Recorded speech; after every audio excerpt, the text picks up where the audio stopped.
Why did Swami Vivekananda, one of the greatest preachers of Vedanta philosophy since the time of Shankaracharya, die so young?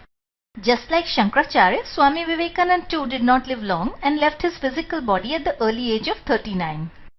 Now even though Swamiji, as he was called, suffered from many ailments such as diabetes and asthma, nevertheless on the day of his passing he was actually in good health and in a jovial mood during breakfast. So what caused him to die so young?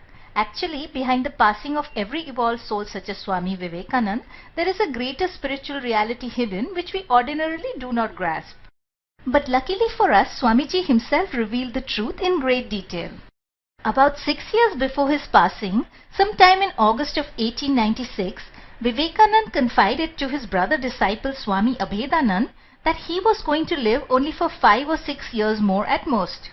How accurate was this prediction? For Swami Vivekananda passed away 6 years hence on July 4th, 1902.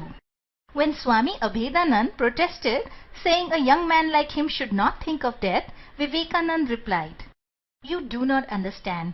My soul is getting bigger and bigger every day, so much so that the body can hardly contain it. Any day it may burst this cage of flesh and bone." Now what did Swamiji mean when he said that his soul was getting bigger? Here is the explanation. The soul is nothing but pure consciousness. So what Swami Vivekananda meant was that his consciousness was expanding so much beyond the realms of ordinary human consciousness to the domain of the superconscious that the body was proving an inadequate container and would soon have to be let go. To better understand this point, let us delve into Vedanta philosophy for just a few moments. According to Vedanta philosophy, consciousness is a field which exists separate from the body. This field of consciousness is a continuum, which means that it goes on endlessly in all directions like an infinite ocean. For the sake of simplicity, I will draw it as follows. The yellow bar representing the infinite field of consciousness. Now our individual souls can be thought of as a portion of this continuous field of consciousness. Thus what we normally experience as human consciousness is only a small subsection of the infinite range of consciousness, the vast majority of which lies beyond the realm of ordinary human experience. Here I would like to point out that many times what we call as paranormal or psychic phenomena fall in this zone. This is similar to light, where we are able to see only a few frequencies out of the full spectrum, but certain insects such as bees can pick out many more colors. Now Vedanta tells us that different living beings experience different portions of this one continuous spectrum of consciousness. Take for example the ant. Compared to us, it has significantly lower amounts of consciousness. An ant is not aware of the traffic jam outside, nor does it worry about picking the kids up from school. In other words, the soul of the ant is in a state of restricted consciousness or limited awareness about the world. Many things exist beyond its ant world of which it is completely unaware. Now let us say that the soul or consciousness of the ant expands so that it becomes aware of more things.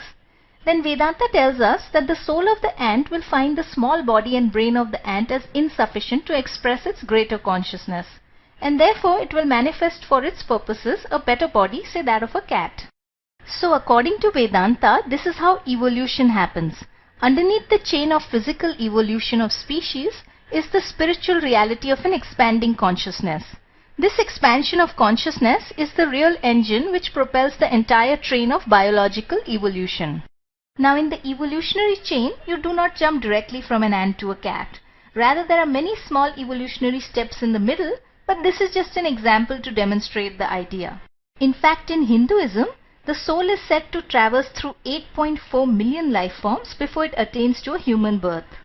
But human beings too are not the final step in the evolutionary chain. In the case of human beings, our consciousness or our soul has gotten significantly bigger than that of animals, but it is still restricted. In fact, still beyond the realms of ordinary human consciousness lies a specific state of superconsciousness where our soul has become so enlarged that it has become infinite. In other words, from being a little portion of the ocean of consciousness, it has become the whole. This state, where the soul has become one with the infinite ocean of consciousness, also known as universal consciousness or God, this state of the soul is called by different names in different religions. In Hinduism, it is called Samadhi. In Buddhism, enlightenment. And in Christianity, salvation. The names may be different, but they all mean the same thing, and that is freedom or liberation from the evolutionary cycle of birth and death. For in this ultimate state of superconscious samadhi, the soul is finally free. Its infinite consciousness can no longer be confined to the finite body, and the body is let go. This state of samadhi was attained to by Swami Vivekananda, by his Guru Sri Ramakrishna, by Sri Aurobindo, by Ramana Maharishi, and in our present times by my highest Guru Sri Ram Sharma Acharya. This state of superconscious enlightenment was also attained to by Jesus and by Buddha, and this final state of freedom alone is the goal for all of us, right down to the little ant. This brings us to the end of our presentation. Thank you so much for watching. If you have further questions in your heart surrounding God, soul, consciousness, life and death, then be sure to visit my website, The Spiritual Bee, at www.spiritualbee.com.